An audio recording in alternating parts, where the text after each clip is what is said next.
Lindsey, let me go to you because the Budget Committee, as chair, this reconciliation process, really, you're the one that triggered this, which I think is very important. Otherwise, you'd have to get the approval of the Senate parliamentarian.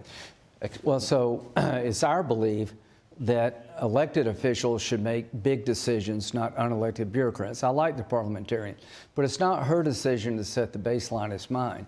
When Democrats were in charge, they set the baseline. Under the Budget Control Act of 1974, you can spend all the money you want, you don't have to pay for it. But when you cut taxes after a period of time, that considers to be raising the deficit. We all know if you cut taxes, you get more money into the government.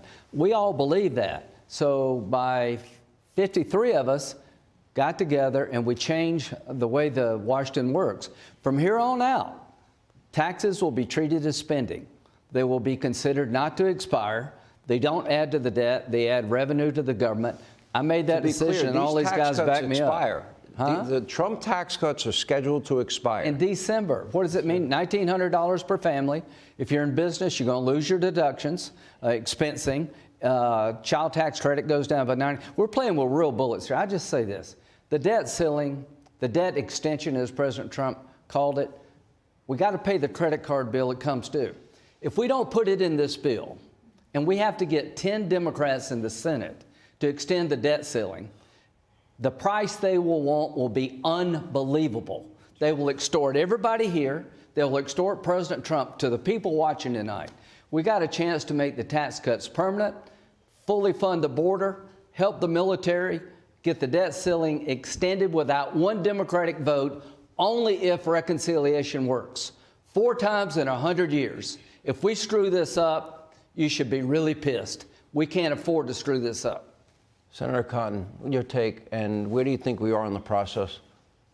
Well, I think we've taken an important first step last week in the Senate by passing that budget and sending it to the House. You heard the president just a few moments ago talking about the need for unity. We obviously have some differences of opinion here on this or that issue, along with 50 or 2 other of my colleagues as well. But on this, we're all unified around the need to not just extend the 2017 tax cuts, but to improve them with some of the ideas that the president campaigned on, that we all campaigned on. No tax tips. Exactly. Overtime, Social Security. Secure our border. It's not just a security issue. It's also a quality of life issue in your communities, because illegal migrants put strain on schools and hospitals and other public services, making sure that we're safe abroad as well by funding our military and getting the price of energy down, whether it's what you pay for gas at the pump or your electricity. That's the goals that unite all of us. That's what we came together around last week with Lindsey and John Thune's leadership, and I think that's what Mike Johnson is going to have in the House later this week. Senator Scott. To me, this is the beginning of the blue-collar comeback. Imagine $7 trillion. That's a great line. I wish I'd thought of that. We can share it. We can share it. I mean, think about it, though. So many Americans feel invisible in the Biden economy. This is the Trump economy. Think about $7 trillion descending upon the greatest nation on God's green earth, creating high-paying, high manufacturing jobs. That means $100,000+ a year coming into communities across this country. The first time we did it, the TCJA, we saw more revenue to the Treasury, and we saw $4,000 per family in their pockets. It's the American people's dollars. Let them keep it. This blue-collar comeback, it's real, because President Trump is the man we need with a steel spine to get the job done. 70 countries? It's a good day in America. Senator Cruz. Look, failure is not an option. You look at the election in November, it is as clear a mandate as we've ever seen from the American people. And I'll tell you, one of the things that I am impressed with in both the Senate and House is I think Republicans understand we have a job to do. We can't screw this up. Now, what is that job? Number one, the mandate, secure the border. That is the single clearest mandate out of this election. 12 million people invaded this country, and the American people said enough is enough.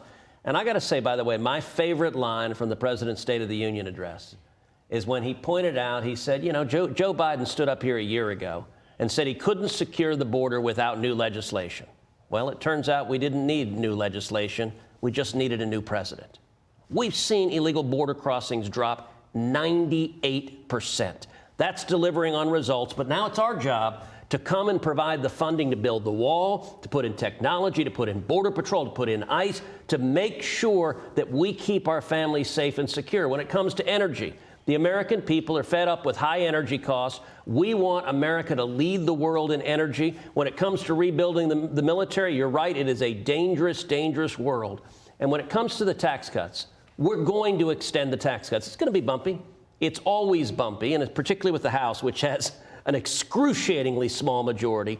But we will get the job done, because the alternative, if we do nothing, is an automatic $4 trillion tax increase. We're not going to let that happen, because if we do, we'll be failing in our jobs. That is not acceptable. We'll get the job done, and the president won't let that happen. If the House doesn't get it done, they're going to be hurting themselves again, because the sooner we get away from the Biden-Harris economy, the odds go up exponentially that they have a better chance of getting reelected. They're up in 2 years. Well, and there are lots of trade-offs in it. Look, most of us have been part of the process of tax. I got to take a break. Yeah. All right, well, more with our panel. Hey, Sean Hannity here. Hey, click here to subscribe to Fox News YouTube page and catch our hottest interviews and most compelling analysis. You will not get it anywhere else.